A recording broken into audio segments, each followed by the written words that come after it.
where we're going in this series is that we're going to encourage you to set some rules, to establish some boundaries within your home, to develop a belief system, and encourage maturity and responsibility.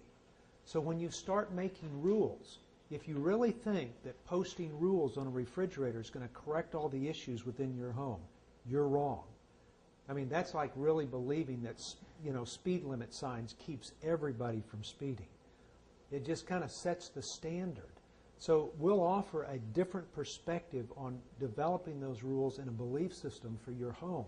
But there's a side of it that you've got to understand. When you start setting standards and parameters, you have got to be very careful that you are not communicating standards that a child can't reach, because if they can't reach them, they will go find another place where they can. If your expectations are so high that they can't feel a sense of success and a sense of grandeur and a sense that they can be appreciated, then they will go find a place where they can. And that's when parents usually say, well, wait a minute, I don't want you hanging around those kids. Now they're going to fight against you. Kind of follow what I'm saying? Performance-based relationships and the understanding of them are key. Because it not only happens in those things. I had a father say to me yesterday, I really wish my son would have played baseball like I did. We would have connected a little bit more. And I thought, this is performance-based. To have a mother say, my daughter's pregnant, I just don't think we're going to get along at all anymore.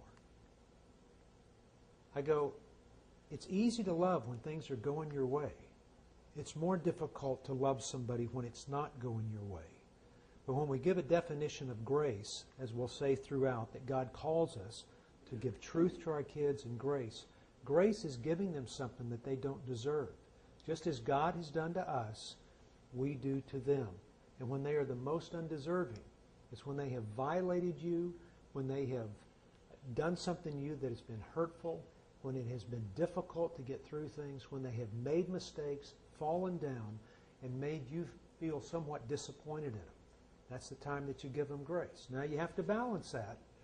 You really have to balance that with that side of, and how do I communicate that to them and at the same time want good things for them?